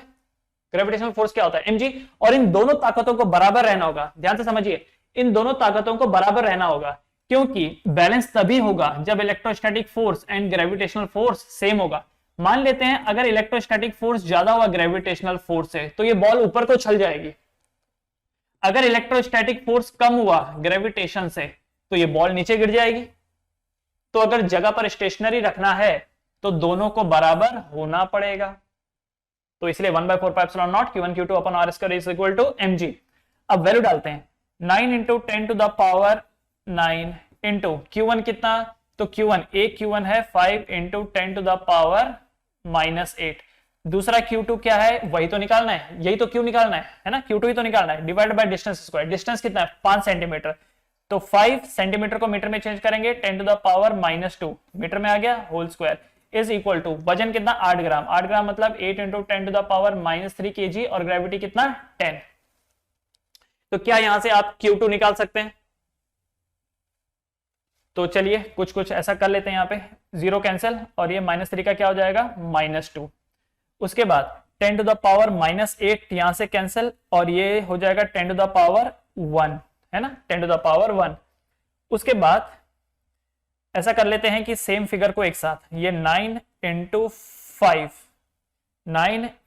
5 इंटू ये हो गया 10 to the power 1 into Q2 upon 5 का स्क्वायर कितना 25 into 10 to the power -4 is equal to 8 into 10 to the power -2 हो जाएगा। अच्छा कुछ और कट सकता है, तो 5 5 25, 10 टू द पावर 1 जब इधर जाएगा तो 10 टू द पावर -5 हो जाएगा, तो बाकी चीजों को उधर लेके चले जाते हैं है ना, तो ये बन जाएगा Q2 इज इक्वल टू, देखो 8 इंटू 10 टू द पावर -2 तो है ही, ये इधर चल जाएगा into 5 into 10 to the power -5 divided by 9 नीचे आ जाएगा इंटू कुछ नहीं है, ठीक है, तो सिर्फ 9 रह जाएगा।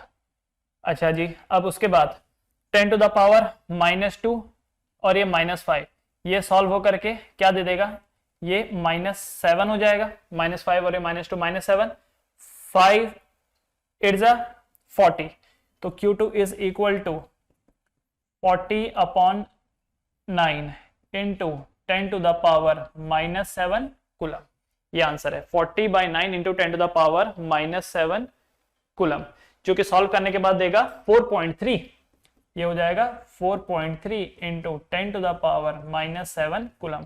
अगर समय कम है तो इतने पे छोड़ सकते हो, वो उतना सॉल्व करने की जरूरत नहीं है। देखो पहला क्वेश्चन था इसलिए मैंने इसको सॉल्व करना सिखा दिया आपको, सिखा दे तो क्या ये तो आपको आता ही होगा राइट। तो आगे आने वाले क्वेश्चनों में ये जो कैलकुलेशन है ये आप खुद से करेंगे।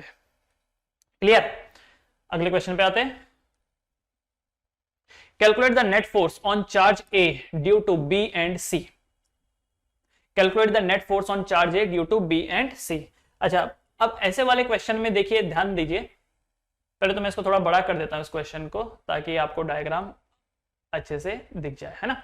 तो देखिए यहां पर calculate the net force on charge A due to B and C। B and C की वजह से A के ऊपर कितना फोर्स पड़ेगा वो आपको कैलकुलेट करना है। तो जो फोर्स लगा रहे हैं उनको आप फिक्स मान के चलेंगे, और जिसके ऊपर फोर्स लग रहा है वो मूवेबल मान के चलेंगे। मतलब कि ये जो B है ये अपनी जगह पर फिक्स है, ये जो C है ये अपनी जगह पर फिक्स है, और ये जो A है ये मूवेबल है। ठीक है, तो बोल रखा है ना calculate the net force on charge A due to B and C। तो जो लगा रहे हैं आप दिमाग में ऐसा मान के चलिए कि जो फोर्स लगा रहे हैं वो फिक्स है जगह पर, और जिसके ऊपर लग रहा है वो मूव कर सकता है। तो what is the force on charge A due to B and C। तो B एंड C लगाने वाले हैं फोर्स, और A जिसके ऊपर लग रहा है। ठीक है, तो अब क्या होगा सुनिए, होगा यहां पर यूं कि B A वाले को बोलेगा कि भाई तू मेरी तरफ आ जा। B क्या बोलेगा A को, तू मेरी तरफ आ जा, ऐसे। क्यों? क्योंकि देखो A है, B है नेगेटिव -3 माइक्रोकूलम है, और A है पॉजिटिव, तो नेगेटिव पॉजिटिव को क्या करेगा, खींचेगा। तो ये जो फोर्स होगी इसे हम क्या बोलेंगे, force on A due to B। क्या कहलाएगा ये, force on A due to B। Okay, अब C वाले को देखो, C वाला भी तो है वहां पे। C वाला A वाले को बोलेगा नहीं नहीं एक काम कर, तू इधर आ जा। C वाला B वाले को क्या, C वाला A वाले को क्या बोलेगा, नहीं भाई तू इधर आ जा। तो ये क्या होगा, force on A due to C। दिख रहा है, एंड इन दोनों के बीच में एंगल कितना, इन दोनों के बीच में ये जो एंगल है ये है 60 डिग्री का। कैसे पता? 20 सेंटीमीटर 20 सेंटीमीटर 20 सेंटीमीटर, क्या ये इक्विलेटरल ट्राइंगल है? और इस वजह से ये एंगल क्या है? 60 डिग्री। क्लियर? तो मैंने आपको एक चीज बताई थी कि भाई अगर दो फोर्स हैं अलग अलग डायरेक्शन में एक्ट कर रहे हैं तो उनका रिजल्टेंट कैसे निकलता है? Under root F1 square plus F2 square plus 2 times F1 F2 into cos theta, right ना? तो बस वही लगाना पड़ेगा। लेकिन आपको ये तो पता होना चाहिए कि FAB क्या है, तो FAB निकाल लेते हैं। देखिए FAB क्या होगा, तो FAB होगा 9 इंटू 10 टू द पावर 9 जो कि 1/4 की वैल्यू है, इंटू A वाला चार्ज 2 माइक्रोकूलम तो 2 into 10 to the power -6, into B वाला चार्ज क्या है -3 माइक्रोकूलम तो 3 इंटू 10 टू द पावर -6। अच्छा देखो ये -3 माइक्रोकूलम है, माइनस डालने की जरूरत नहीं है। क्यों? क्योंकि आपको पता है कि अट्रैक्टिव ही है तो माइनस डालने की जरूरत नहीं है कैलकुलेशन में। डिवाइडेड बाय डिस्टेंस स्क्वायर, तो डिस्टेंस है 20 सेंटीमीटर, 20 सेंटीमीटर का मतलब 20 इंटू 10 टू द पावर -2 का होल स्क्वायर। तो ये कितना बनता है जरा देखो, सेम चीज सेम टाइप के वैल्यूज को एक तरफ ले लेते हैं। 9 into 2 into 3 into 10 to the power 6 और 6 12, 9 10 11 12 -3 डिवाइडेड बाय ये 0 कैंसिल और ये -1, 2 का स्क्वायर कितना 4 into 10 to the power -2। Correct? अब यहां पे 10 टू द पावर -2 जब ऊपर जाएगा +2 तो ये -1 हो जाएगा। 2 2 जा 4 तो कितना बना ये 27/2 into 10 to the power -1 newton. By the way 27/2 कितना होता है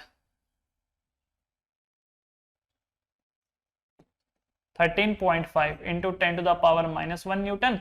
that means FAB will be equal to 1.35 newton. क्या निकल के आया ये FAB निकल के आया। ये है force on A due to B। अच्छा आपको ऐसा नहीं लगता यही वैल्यू जो है वो AC की भी रहेगी, सेम वैल्यू रहेगी 1.35 न्यूटन, है कि नहीं? क्यों? क्योंकि देखो ये भी 2 माइक्रोकूलम ये भी -3, देखो जो वैल्यू इन दोनों की थी, जो डिस्टेंस इन दोनों का था वही वैल्यू इन दोनों की है और यही डिस्टेंस इन दोनों के बीच में है। तो FAB अगर 1.35 है तो ये भी तो 1.35 आएगा। करेक्ट ना? अब क्या होगा, जैसे कि मैंने आपको बोला रिजल्टेंट का कॉन्सेप्ट लगेगा यहां पर, नेट फोर्स। तो F net will be equal to under root, तो फॉर्मूला क्या था F1 square plus F2 square plus 2 times F1 into F2 into cos theta, यही फॉर्मूला था। तो डालेंगे इसमें वैल्यू तो ये बन जाएगा F net will be equal to under root. अच्छा बाय द वे F1 का काम यहां पर कौन कर रहा है FAB, तो ये क्या हो जाएगा 1.35 का होल स्क्वायर प्लस F2 का काम कौन कर रहा है FAC 1.35 का whole square plus 2 times 1.35 into 1.35 into cos 60 degree, है ना? यही होगा। उसके बाद क्या देखो F net is equal to under root, क्या मैं यहां से, अच्छा चलिए कॉमन लेने से पहले ऐसा करता हूं 1.35 का स्क्वायर प्लस 1.35 का स्क्वायर प्लस 2 इंटू 1.35 का स्क्वायर इंटू cos 60 कितना, cos 60 कितना देखो 0 30 45 60 90, है ना? जब हम बात करते हैं साइन की तो साइन 0 होता है 0, साइन 30 1/2, 45 1/√2, cos 60 √3/2 और 90 1। और वही जब आप cos की बात करते हो तो उल्टा हो जाता है, तो जो वैल्यू 90 पे है वो यहां पर 1, ठीक है 1 इधर आ गया, ये √3/2 1/√2 1/2 और ये हो गया 0, तो cos 60 कितना 1/2, तो यहां पे आ गया 1/2, 2 से ये 2 कैंसिल। अच्छा जी क्या 1.35 का स्क्वायर कॉमन ले सकते हो इन तीनों में से? देखो 1.35 का स्क्वायर 1.35 का स्क्वायर 1.35 का स्क्वायर कॉमन लिया जा सकता है, यस। तो इसका मतलब net force will be equal to under root 1.35 का स्क्वायर इंटू 1 + 1 + 1, है कि नहीं? देखिए जरा यहां से और यहां से 1.35 का स्क्वायर कॉमन ले लिया, तो अंदर क्या बचा 1 + 1 + 1, अंदर कुछ नहीं है तो 1 + 1 + 1 यही बच जाता है। That means F net will be equal to 1.35 का स्क्वायर, जब रूट के बाहर आएगा तो कितना हो जाएगा 1.35, और अंदर क्या रह जाएगा √3 न्यूटन, 1.35 √3 न्यूटन। क्लियर है एवरीवन? तो देख लीजिए इसको, ऐसे क्वेश्चंस एग्जामिनर के फेवरेट क्वेश्चनों में से हैं। इसके पहले वाला जो क्वेश्चन करा है वो भी एग्जामिनर का फेवरेट क्वेश्चन है। पिछले वाला जो क्वेश्चन है वो बैलेंसिंग वाला क्वेश्चन है। बैलेंसिंग वाले क्वेश्चन भी बहुत पूछे जाते हैं। याद रखना, बैलेंसिंग वाले क्वेश्चन में क्या करना होता है, आपको बोला जाता है कि ऑब्जेक्ट स्टेशनरी है या इक्विलिब्रियम पे, तो इसका मतलब downward force is equal to upward force, leftward force is equal to rightward force. Clear है? पिछले वाले क्वेश्चन में तो अपवर्ड और डाउनवर्ड की बात करी, नीचे कौन था mg और ऊपर इलेक्ट्रोस्टैटिक। कई बार लेफ्ट और राइट की भी बात होती है, जैसे कि एक ऑब्जेक्ट है उसको खींचा जा रहा है फिर भी मूव नहीं कर रहा है, क्यों? क्योंकि आपने फोर्स लगाया इधर और फ्रिक्शन अपोजिट डायरेक्शन में एक्ट कर रहा है। तो अगेन वहां पर भी वही कॉन्सेप्ट आ जाता है बैलेंसिंग करने वाला। दूसरा ये वाला टाइप का क्वेश्चन, ये ऑब्जेक्ट इसको इधर खींच रहा है, वो ऑब्जेक्ट उसको उधर खींच रहा है, बताओ नेट फोर्स क्या होगा। तो पहले तो एफ ए बी कैलकुलेट किया, फिर एफ ए सी कैलकुलेट किया, और फिर बाद में रिजल्टेंट का फॉर्मूला लगाया। क्लियर? आगे बढ़े, चलिए आगे बढ़ते हैं नेक्स्ट क्वेश्चन। नाउ अब इस क्वेश्चन को देखो, an infinite number of charges are as shown in diagram, calculate total force on charge 1 coulomb placed at origin। देखो यहां पे ये कुछ चार्जेस हैं, जैसे 4 माइक्रोकूलम 4 माइक्रोकूलम 4 माइक्रोकूलम 4 माइक्रोकूलम, ये इस तरीके से इनफाइनाइट रखे हुए हैं।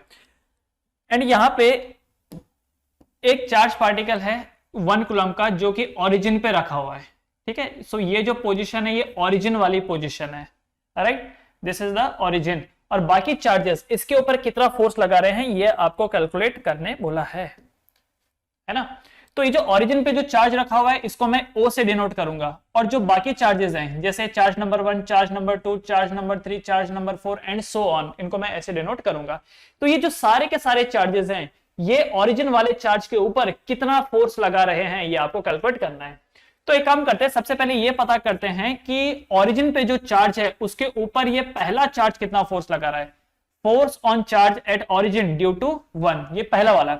तो क्या होगा 9 × 10⁻9 × 1 × 4 माइक्रोकूलम है, तो 4 × 10⁻6 डिवाइडेड बाय डिस्टेंस स्क्वायर, तो डिस्टेंस कितना है 1 मीटर, तो ये हो जाएगा 1 स्क्वायर। उसी तरीके से force on charge at origin due to 2, force on charge at origin due to 2, ये क्या हो जाएगा 9 × 10⁻9 × 1 × देखो अब इस बार आपको ये ओरिजिन वाला लेना है और ये सेकंड नंबर लेना है, तो 1 × 4 × 10⁻6 डिवाइड बाय ये डिस्टेंस, तो ये डिस्टेंस कितना है 2, तो ये बन गया 2 का स्क्वायर। तीसरा force on charge at origin due to 3, तो ये वैल्यू होगी 9 × 10⁻9 × 1 × 4 × 10⁻6 डिवाइड बाय इस बार डिस्टेंस कितना है 4 का स्क्वायर, एंड सो ऑन चलता जाएगा इनफाइनाइट तक, क्योंकि ऐसे तो कितने सारे चार्ज पार्टिकल है कि नहीं। तो अब यहां पर क्या है, अल्टीमेटली देखो फर्स्ट वाला चार्ज भी कुछ फोर्स लगा रहा है, सेकंड वाला भी लगा रहा है, तीसरा वाला भी लगा रहा है, चौथा वाला भी लगा रहा है, सब लगा रहे हैं, तो टोटल फोर्स क्या होगा। तो भाई ये जो नेट फोर्स होगा, net force will be equal to F1 + F2 + F3 plus dash dash dash dash करके इनफाइनाइट तक, है कि नहीं। प्रिंसिपल ऑफ सुपरपोजिशन पढ़ा था। तो यहां पर जो ये नेट फोर्स पड़ेगा, क्या ये सभी का सम होगा, क्या ये सभी का सम होगा, बिल्कुल सभी का सम होगा। अच्छा, क्या यहां पर आपको वो कॉन्सेप्ट यूज करने की जरूरत है कि √F1² + F2² + 2 time F1 F2 × cos theta, नहीं, क्यों, क्योंकि सब एक ही लाइन में एक्ट कर रहे हैं। अगर ऐसा होता है कि एक इधर को फोर्स लगा रहा है, दूसरा इधर को लगा रहा है, तीसरा उधर लगा रहा है, चौथा इधर लगा रहा है, अगर ऐसा केस होता ना तब आपको वाला फॉर्मूला यूज करना था, पर यहां पर क्या है सब एक ही डायरेक्शन में लगा रहे हैं, इसके लिए आप सीधा इनको ऐड कर देंगे। क्लियर।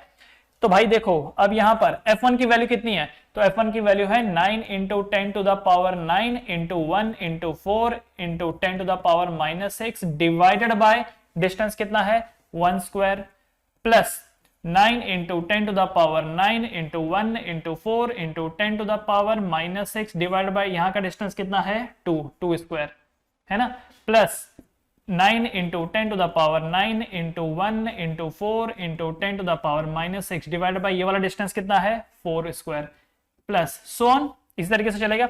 अच्छा, क्या मैं यहाँ पे 9 into 10 to the power 9 into 1 into 4 तो 4 ही होता है, into 10 to the power -6 common ले लूं, अंदर क्या बचेगा 1 by 1 square plus 1 by 2 square plus 1 by 4 square and so on, ऐसे बचेगा। क्या लेफ्ट साइड सॉल्व हो सकता है, 9 4 जा 36 इंटू 10 टू द पावर 9 और ये कितना हो गया, दिस इज 3, है ना। अब यहां पर देखो 1 by 1 plus 1 by 4 plus 1 by 16 plus dash dash dash dash infinite, ये हो गया है कि नहीं। अब इसके बाद देखिए क्या बनेगा, इसके बाद ये होगा 36 इंटू 10 टू द पावर 3। आपको नहीं लगता कि ये जो चीज है this is representing a GP, ये एक ज्योमेट्रिक प्रोग्रेशन को रिप्रेजेंट कर रहा है, डोंट यू थिंक सो। इस ज्योमेट्रिक प्रोग्रेशन में जो ये फर्स्ट टर्म है क्या ये 1 बाई 1 है, 1 बाई 1 क्या होता है 1 ही होता है। और जो ये रेशियो है, क्योंकि देखो ये एक ज्योमेट्रिक प्रोग्रेशन है, जिन्होंने साइंस नहीं ले रखा है, जिनके पास मैथ्स नहीं है उनके लिए मैं बता रहा हूं, ये एक ज्योमेट्रिक प्रोग्रेशन है। ओके, ज्योमेट्रिक प्रोग्रेशन में रेशियो देखा जाता है, तो रेशियो होता है second term divide by first term. तो सेकंड टर्म अगर 1 बाई 4 है, डिवाइड बाय 1 करेंगे तो रिजल्ट कितना आएगा 1 बाई 4। तो कॉमन रेशियो कितना है 1 बाई 4, और ये इनफाइनाइट टर्म है। तो आपको शायद पता होगा, जो मैथ्स लिया है जिन्होंने उनको तो पता होगा कि the sum of infinite term in a GP is a divided by 1 minus R, वो भी कब, when r is less than 1। ठीक है, तो ये सम ऑफ इनफाइनाइट टर्म का फॉर्मूला है। तो इस वैल्यू को यहां पे डाल देंगे, तो a का वैल्यू कितना है यहां पर 1, तो 1 डिवाइडेड बाय 1 माइनस r की वैल्यू क्या है यहां पर 1 बाय 4, 1 बाय 4। तो ये बन गया 36 इंटू 10 टू द पावर 3, 4 1 जा 4 माइनस 1 3, तो ये 1 डिवाइड में आया 3 बाय 4। तो अब क्या होगा 36 into 10 to the power 3 into 4 ऊपर चल जाएगा 4 बाय 3, तो 3 1 जा 3, 3 2 जा 6, 48 into 10 to the power 3 newton. इसको फर्दर लिख सकते हो 4.8 into 10 to the power 4 newton. So this is the net force, this is the net force. समझ में आया क्या था, पहला वाला चार्ज कितना फोर्स लगा रहा है कैलकुलेट किया, दूसरा वाला कितना लगा रहा है कैलकुलेट किया, तीसरा वाला कितना लगा रहा है कैलकुलेट किया, एंड सो ऑन। फिर बाद में हम कितने क्या किया, सभी को ऐड किया, सभी को ऐड करने के लिए जो जो कॉमन ले सकते थे उसको लिया, बाकी बचा हुआ टर्म एक जीपी निकल के आया। क्योंकि जीपी निकल के आया, उस जीपी को हमने सॉल्व किया और सॉल्व करने के बाद हमको रिजल्ट मिला 48 into 10 to the power 3, right. इसे उतार लीजिए फटाफट, इसे उतार लीजिए।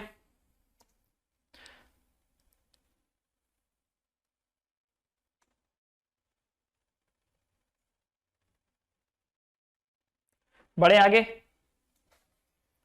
Now next question, next question है 2 point charges, yes 2 point charges +3 microcoulomb and 8 microcoulomb repel each other with a force of 40 newton. ठीक है जी, तो एक है +3 माइक्रोकूलम एंड दूसरा है +8 microcoulomb. Repel each other with a force of 80 newton, with a force of 40 newton. इन दोनों के बीच में फोर्स कितना है 40 न्यूटन का। If a charge -5 microcoulomb is added to each of them, इन दोनों के ऊपर ऐड कर दिया कितना -5 माइक्रोकूलम दोनों के ऊपर, then the force between them will be. अब इनके बीच में फोर्स कितना होगा, तो जरा समझिए, जैसे आप -5 माइक्रोकूलम इस पे ऐड कर देंगे तो रिजल्ट कितना देगा, ये हो जाएगा -2 माइक्रोकूलम, दिस इज -2 माइक्रोकूलम, ये कितना हो जाएगा 5 6 7 8 3 माइक्रोकूलम, बराबर यही हो जाएगा। और इनके बीच का अब नया फोर्स क्या है F डैश, ये आपसे पूछा गया है। क्या डिस्टेंस बदला, नहीं बदला। सिर्फ चार्जेस बदले। तो देखिए यहां पर दो केसेस हैं, केस वन। तो केस वन में क्या होगा, फोर्स का फॉर्मूला क्या है, F is equal to 9 into 10 to the power 9। पहले चार्ज कितना था 3 माइक्रोकूलम, तो 3 into 10 to the power -6 into 8 into 10 to the power -6 divided by distance square. तो डिस्टेंस कितना है पता नहीं, तो चलो आर स्क्वायर लिख देते हैं, ठीक है। ये केस वन है। केस टू में क्या बनेगा, अच्छा एक और चीज, केस वन में हमें ये भी तो पता है कि फोर्स इनके बीच में 40 न्यूटन है, तो मैं लेफ्ट साइड में 40 लिख सकता हूं ना, क्योंकि फोर्स तो पता है ना 40 न्यूटन।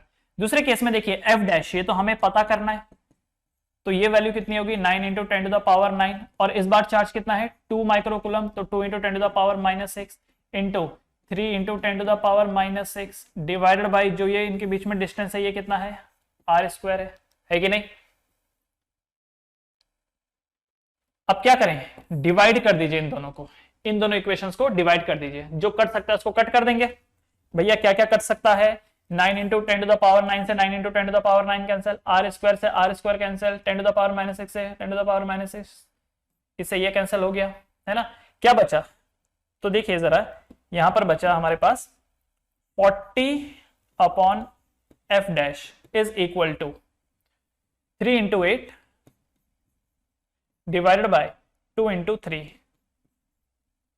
3 से 3 कैंसिल, 2 से 4 जा, फिर 4 से 40 कैंसिल हो जाएगा 10 जा, तो ये बना 10 upon F dash is equal to 1। इसका मतलब एफ डैश की वैल्यू कितनी निकल के आई 10 न्यूटन। एफ डैश की वैल्यू कितनी निकल के आई 10 न्यूटन। तो अब इनके बीच में नया फोर्स कितना हो जाएगा 10 न्यूटन का, ठीक है। इनके बीच में कितना फोर्स हो जाएगा 10 न्यूटन का। So what is the right answer. अब आप देखिए ऑप्शन में आपको -10 +10 +20 -20। अब अगर ऑप्शन में सिर्फ 10 ही होता, ऑप्शन में अगर 10 ही होता तो भैया चलो ठीक है आंसर आ जाता आपका तुरंत, पर इसमें एक -10 और एक +10 है, एक -10 है और एक +10 है। तो क्या होगा जरा समझिए, मैंने यहां पर आपको क्या बोला था, साइन को इग्नोर करने के लिए, क्योंकि आप उस वक्त सॉल्व कर रहे हैं, उस वक्त साइन को कंसीडर मत कीजिए। लेकिन बाद में जब आपका कैलकुलेशन हो जाएगा तो आप एक चीज देखेंगे ना कि ये -2 और ये +3 के बीच में जो ये मल्टीपल होगा माइनस कंसीडर करने के बाद, वो तो माइनस ही होगा। इसलिए इसका जो आंसर है F dash equal to 10 newton के बजाय आप इसको क्या लिखोगे कि एफ डैश जो है वो -10 न्यूटन है। What is F dash, F dash is -10 Newton. So the right option is a. तो यहां पर राइट ऑप्शन है वो क्या निकल के आएगा, ए निकल के आएगा। क्लियर, देख लीजिए एक बार।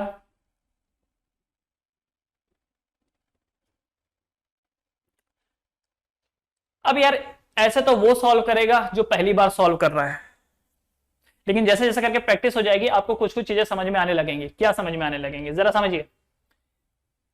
फोर्स क्या होता है ultimately, product of charges and inversely proportional to the square of the distance. Distance तो यहां बदला नहीं है, तो क्या बदला है, सिर्फ चार्जेस ही तो बदले।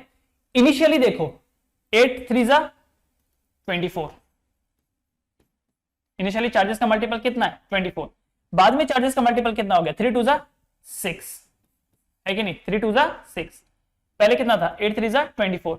मुझे बताओ 24 को मैं कितना गुना कम करूं कि वो 6 आ जाए,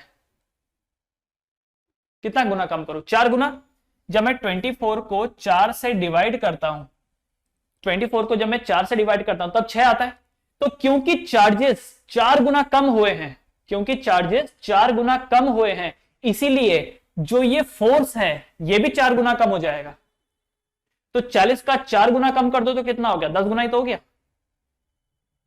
देख लो, सॉल्व करने की जरूरत ही नहीं थी, क्योंकि चार्जेस का मल्टीपल 4 गुना कम हुआ है, इसलिए फोर्स भी 4 गुना कम हो जाएगा। तो 40 का 4 गुना कम होने का मतलब कितना हो जाएगा 10 न्यूटन। और फिर प्लस या माइनस उस बेसिस पे लगेगा, क्योंकि एक माइनस चार्ज था और एक प्लस था, तो मल्टीप्लाई में एक माइनस और दूसरा प्लस है, तो सॉल्व करने के बाद माइनस ही देगा।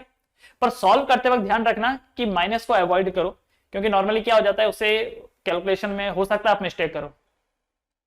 ओके, पर फिर भी अल्टीमेट चॉइस आपकी है, आपको जैसा ठीक लगता है आप वैसा ही करिए।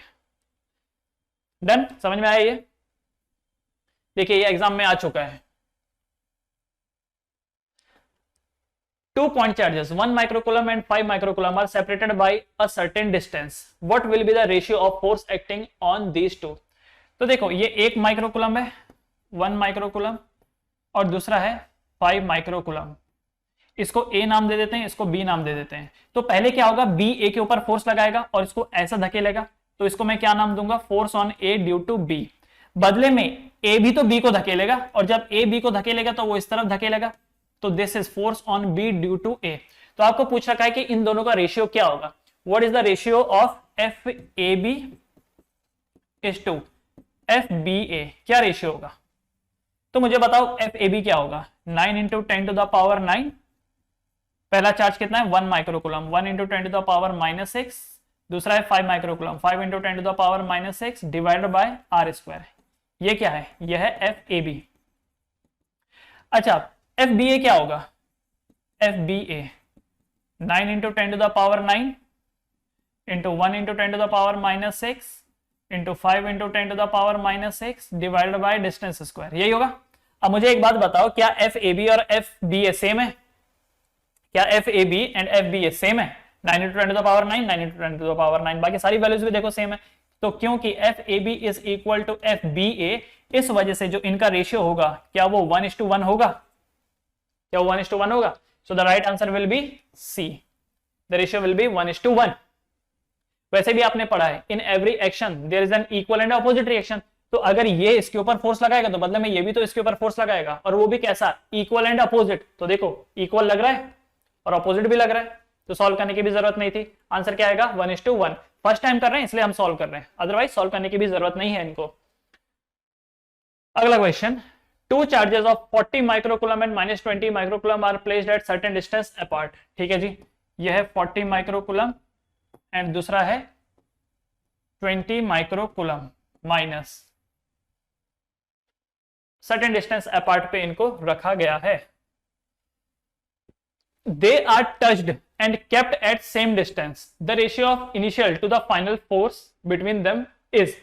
तो देखो पहले इनके बीच में लगता है, पहले इनके बीच में F फोर्स रहा होगा, बाद में जब इनको टच किया, देखिए जब इनको टच किया तो क्या होगा, +40 और -20 आपस में एक दूसरे को कैंसिल करेंगे, और जो नया सिस्टम बन के आएगा उसका चार्ज कितना होगा, 20 माइक्रोकुलम, है कि नहीं? जब ये दोनों एक दूसरे को टच करेंगे तो जो नया सिस्टम आएगा 20 माइक्रोकुलम होगा। फिर बाद में जब आप इनको सेपरेट करोगे, तो सेपरेट करने के बाद पहले वाले के पास आ जाएगा 10 माइक्रोकुलम और दूसरे वाले के पास भी आ जाएगा 10 माइक्रोकुलम, यही होगा ना, यही होगा। टच किया, +40 को -20 ने कैंसिल किया, बचा 20 फिर सेपरेट हो जाएगा, 10 और 10 में सेपरेट हो जाएगा। डिस्टेंस इन दोनों के बीच में सेम ही है। तो आपसे पूछा है कि नया F क्या होगा, आपको पूछा है नया F क्या होगा, मतलब रेशियो क्या होगा बेसिकली, है ना, रेशियो क्या होगा, यही आपसे पूछा है। तो देखिए केस 1, अगेन केस 1, तो केस 1 में जो ये फोर्स रहा होगा F क्या रहा होगा, 9 into 10 to the power 9 into 40 into 10 to the power -6 into 20 into 10 to the power -6 divided by distance क्या है, r²। केस 2 में F डैश क्या रहा होगा, 9 into 10 to the power 9 into 10 into 10 to the power -6 into 10 into 10 to the power -6 divided by r², क्योंकि distance तो same ही है। फिर क्या करना है, इन दोनों को डिवाइड, जो जो कट सकता है उसे हम कट करेंगे। 9 इंटू 10 टू द पावर 9 से 9 into 10 to the power 9 cancel, 10 to the power -6 10 to the power -6, ये आपस में एक दूसरे से कैंसिल हो गया, ये 0 से ये 0 कैंसिल, ये 0 से ये 0 कैंसिल, r² से r² कैंसिल। तो आया क्या, आया यहां पर ये कि F is F divided by F dash is equal to, ऊपर क्या है 4 2 ज़ा 8, नीचे क्या है 1 1 ज़ा 1। तो क्या बोल रखा था, the ratio of initial to the final force. तो देखिए ये F क्या है, इनिशियल फोर्स, और F डैश क्या है, फाइनल फोर्स। तो इनका रेशियो क्या रहा है, 8:1। तो आंसर आया आपका 8:1 है option, yes option number A 8:1। Pre medical test में क्वेश्चन आ चुका है। डन एवरीवन, चलो बढ़े फिर आगे। उसके बाद next the force between two charges 0.06 meter apart is 5 newton. अच्छा बच्चों, एक बार आगे वाले क्वेश्चन में जाने से पहले एक बार जरा पीछे वाले को देखते हैं। अगेन जो मैंने क्वेश्चन कॉन्सेप्ट आपको बताया था, क्या वही अप्लाई कर सकते हैं? पहले चार्जेस का मल्टीपल कितना है? 40 इंटू 20 कितना होता है? 4 2 800। पहले ही चार्ज का मल्टीपल 800 है, बाद में चार्ज का मल्टीपल कितना हो गया? 100 हो गया। तो 800 को कितना गुना कम करेंगे कि 100 हो जाएगा? 8 गुना कम करेंगे। 800 को अगर 8 गुना कम करेंगे तो 100 होगा। तो इनिशियल फोर्स को कितना कम करेंगे कि नया फोर्स आएगा? 8 गुना। बात वही आ गई। इसीलिए इनिशियल फोर्स अगर 8 है तो इसको 8 गुना कम कर दो तो कितना आ जाएगा? नया फोर्स 1 आ जाएगा, है ना? आप ऐसे भी सॉल्व कर सकते थे।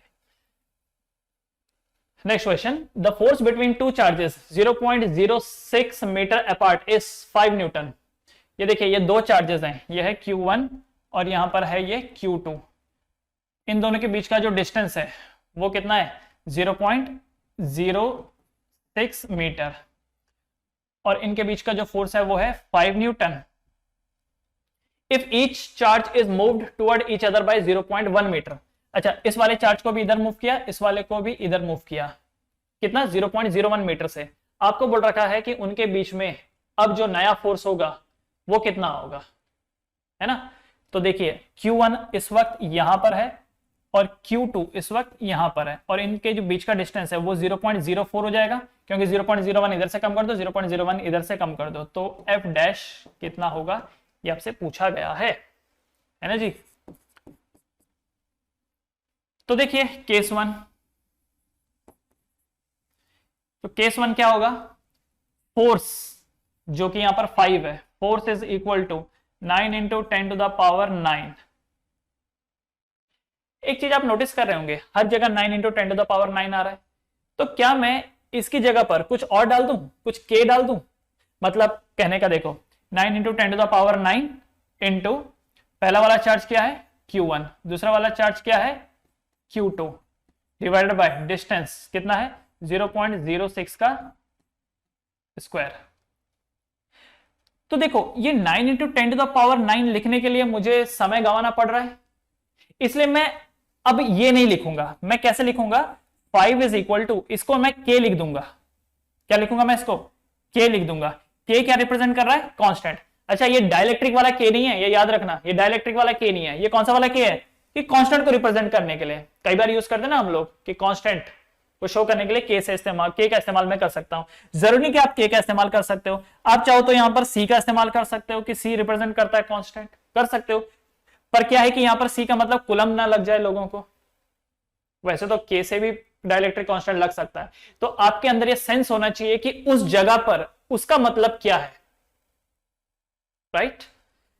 क्योंकि देखो, कोई और मीडियम तो है नहीं, एयर ही है, तो k की बात ही कहां पे आएगी? तो इसीलिए मैं 9 इंटू 10 टू द पावर 9 ना लिख करके इसको क्या लिखूंगा? k लिखूंगा, ताकि मेरा समय बचे, वरना समय जा रहा है। तो k into Q1 into Q2 upon 0.06 का स्क्वायर। ये केस 1 हो गया। अब यही चीज अगर केस 2 की बात करूं तो ये फॉर्मूला क्या बन जाएगा? ये क्या बन जाएगा? F dash is equal to k into Q1 into Q2 upon distance कितना? 0.04 का स्क्वायर। अब हम इन दोनों को डिवाइड करेंगे, जो कटिंग हो सकती है उसे कट करेंगे। k से k cancel, Q1 Q2 cancel, right? तो अब क्या होगा यहां पर 5 by F dash is equal to, denominator का डिनोमिनेटर न्यूमरेटर में चला जाता है, तो 0.04 अपॉन 0.06 का होल स्क्वायर। तो 5 upon F dash is equal to 4 by, देखो ये कटिंग होगा तो इसका जो रेशियो आएगा, क्या ये 2/3 का रेशियो रहेगा?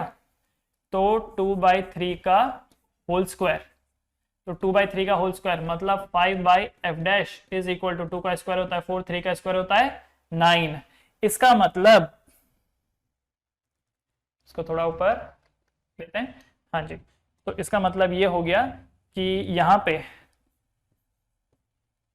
F डैश की वैल्यू निकल के आएगी 5 9 जा 45 upon 4 newton.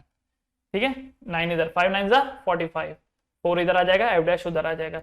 So this is the new force, this is the new force. ठीक है, 45/4 न्यूटन। Clear everyone? बढ़े आगे।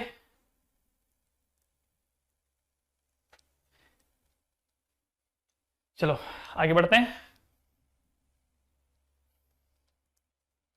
5 point charges each of value plus q are placed on 5 vertices of a regular hexagon of side L। ठीक है, ये एक regular hexagon है।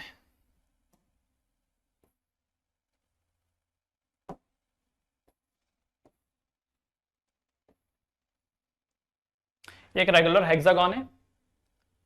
5 point charges Q, देखिए एक Q ये है, एक Q ये है, एक Q ये और एक है ये, ऑफ साइड L। तो भैया ये सारी के सारी साइड L हैं, L L L L। What magnitude, this is your question. अब यहां पर बोल रखा है what is the magnitude of the force on a point charge of value -q placed at the center of the hexagon। Centre में एक charge रखा गया है, क्या, -q। इसके ऊपर कितना फोर्स लगेगा, इसके ऊपर कितना फोर्स लगेगा। ओके, अब जरा समझिए सबसे पहले तो कि ये देखिए ये जो डिस्टेंस है, ये डिस्टेंस क्या होगा,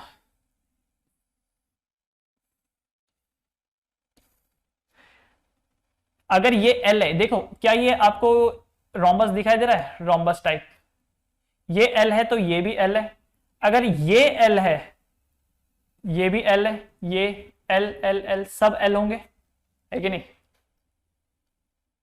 ये सारे के सारे जो डंडे हैं ये सब L हैं, राइट।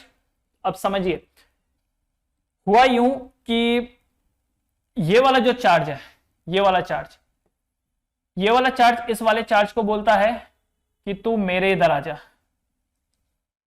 ये वाला चार्ज इस चार्ज को बोलता है तू मेरे इधर आ जा। क्यों? क्योंकि दोनों का ऑपोजिट नेचर है, तो अट्रैक्ट कर रहा है।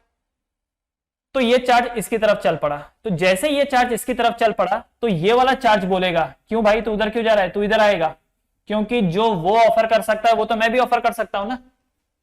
सही बात है, क्योंकि देखो डिस्टेंस भी वही है, चार्ज भी वही है, तो ये दोनों कैसे हो गए, एक दूसरे के अपोजिट।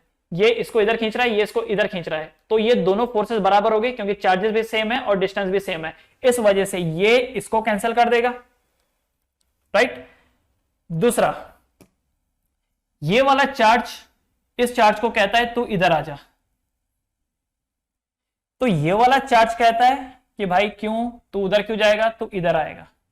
अगेन चार्जेस सेम है, डिस्टेंस सेम है, तो ये इसे कैंसिल कर देता है, करेक्ट।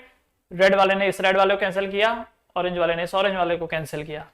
बचता ये तीसरा चार्ज, ये जो चार्ज है ये देखिए, ये तीसरा वाला, इस चार्ज को कोई पंगा नहीं है।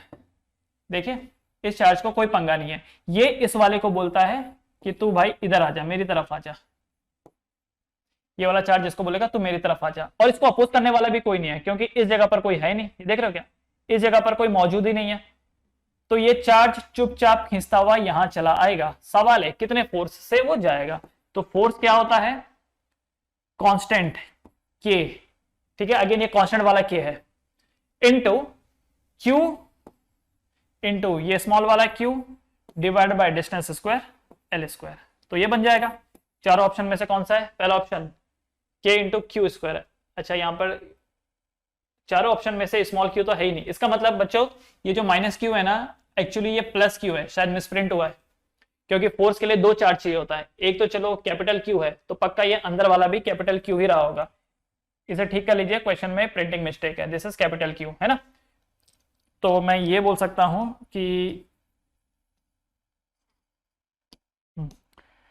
ये जो है ये Q इंटू कैपिटल Q है, बेसिकली Q इंटू Q हो जाएगा ये, मतलब Q square. So F equal to K into Q square upon L square. कौन सा option, option number A. IIT JEE में पूछा गया ये क्वेश्चन, कौन सा ऑप्शन है, ए वाला। समझ गए ना, इसने इसको कैंसिल किया, इसने इसको कैंसिल किया, बचा हुआ ये, अब यही जीतेगा। डन। एक आखिरी question, a charge Q is placed at the center of the line joining two equal charges Q. Show that the system of these charge will be in equilibrium. देखो ये एक चार्ज है Q, जगह पर ही खड़ा है, तो ये इक्विलिब्रियम में रहेगा, कोई प्रॉब्लम नहीं है। लेकिन जैसे ही इसके सामने आप एक दूसरा चार्ज डाल देंगे तो ये दोनों एक दूसरे को रिपेल करेंगे, ये इधर भागने लगेगा और ये इधर भागने लगेगा, रिपेल करेंगे ना एक दूसरे को। आप बोलोगे नहीं सर बहुत दूर रख दो, ठीक है बहुत दूर रखेंगे तो भी नेचर तो उनका रिपल्सिव ही रहेगा, है ना। तो ये चार्ज इधर भाग रहा है, ये चार्ज इधर भाग रहा है, इक्विलिब्रियम नहीं है। दो सेम चार्जेस में इक्विलिब्रियम अटेंड ही कहां से कर पाएंगे, वो दो सेम चार्ज इक्विलिब्रियम अटेंड नहीं कर पाएंगे। ये इधर गया, ये इधर गया। अब सामने वाले ने क्या किया, a charge Q is placed at the centre of the line joining two equal charges. देखिए ये इक्वल चार्जेस हैं और इनके बीच में एक Q को रखा गया, एक दूसरे चार्ज को रखा गया। Show that the system of three charges will be in equilibrium if Q is equal small q is equal to -q/4। बोल रखा है कि बताइए कि ये सिस्टम तभी इक्विलिब्रियम में होगा जब ये वाला चार्ज -q होगा और -q की वैल्यू q/4 हो, या बोल सकता हूं कि q की वैल्यू -q/4 हो। अरे लॉजिकल बात है, देखो ये दोनों चार्ज है वैसे एक दूसरे को रिपेल कर रहे हैं और बीच में सेम नेचर वाला चार्ज अगर आप रख दोगे तब तो और तेजी से जाएंगे, ये भी प्लस ये भी प्लस बीच वाला भी प्लस, तब तो भाई और तेजी से ये दोनों उधर जाएंगे। ये दोनों आपस में ही परेशान है और ऊपर से एक और मुसीबत आपने बीच में डाल दी तब तो और तेजी से जाएंगे। इसका मतलब बीच में आपको एक ऐसा चार्ज रखना पड़ेगा जो इन दूर जाते हुए को बोले अरे भाई क्यों जा रहे हो, आ जाओ इधर, है ना। इन दोनों चार्जेस का आपस में रिपल्शन है, ये देख रहे हो, इन दोनों चार्जेस का आपस में क्या है, रिपल्शन। इनके बीच में फोर्स ऑफ रिपल्शन है, तो इसी वजह से ये दोनों एक दूसरे से दूर भाग रहे हैं। इन दोनों चार्जेस के बीच में क्या है, रिपल्शन, इसी वजह से ये दूर भाग रहे हैं। तो this is force between capital Q, ये देख रहे हो, इस वजह से इधर भाग रहा है। बदले में ये चाहिए कि ये वाला चार्ज बोले, ये छोटू वाला चार्ज बोले कि नहीं तुम इधर आ जाओ, तो इनके बीच में क्या होगा, अट्रैक्शन होगा। समझ रहे हो, इन दोनों के बीच में क्या है, attraction. This one, this is force of attraction, और इन दोनों के बीच में क्या है, फोर्स ऑफ रिपल्शन। तो इक्विलिब्रियम में चीजें कब रहेंगी, जब repulsion will be equal to attraction. ठीक है, तो मैं इसलिए यहां पर लिख रहा हूं force between QQ is equal to force between Q into small q, है ना। कोई भी ऑब्जेक्ट जगह पर कब रहेगा, जितना रिपल्शन होगा उतना ही अट्रैक्शन भी रहे। अच्छा जी, आपने सेंटर में रखा, मान लेते हैं ये डिस्टेंस x है, तो यहां पर ये डिस्टेंस भी x होगी, तो ये वाली डिस्टेंस क्या होगी, 2x। तो force between Q into Q क्या हो जाएगा, 1/4πε into Q into Q upon distance square. तो ये डिस्टेंस कितना है, 2x, तो 2x का स्क्वायर इज इक्वल टू, इन दोनों के बीच का क्या होगा force, 1/4πε Q into small q divided by distance square. कुछ कटिंग हो सकता है, यस, इससे ये कट हो गया, इस q से इस q को हमने कैंसिल किया, तो q upon 4x square is equal to q upon x square. यही बना, x स्क्वायर से x स्क्वायर कैंसिल हुआ, तो स्मॉल q क्या हो जाएगा, जरा ध्यान देना, स्मॉल q क्या हो जाएगा, small q will be equal to capital Q upon 4, small q will be equal to capital Q upon 4। आ गया, स्मॉल q की वैल्यू किसके बराबर होनी चाहिए, कैपिटल Q अपॉन 4 की। और ये बात आप जानते हैं कि इसका नेचर नेगेटिव ही होना चाहिए, क्योंकि अगर ये पॉजिटिव रहा तो ये तो इन दोनों को और तेजी से धकेलेगा, तो दिस शुड बी नेगेटिव। और क्योंकि ये नेगेटिव है तो यहां पर हम खुद से माइनस लगा देंगे। तो देखिए ये जो आपको प्रूफ करने के लिए बोला था हो गया प्रूफ। तो ध्यान रखना, यहां पर जब भी कभी इक्विलिब्रियम की बात आएगी तो leftward force must be equal to the rightward force, upward force must be equal to the downward force, right, forward force will be equal to the backward force. तो ऐसे क्वेश्चनों में आपको इसी वे में प्रोसीड करना है। Clear everyone?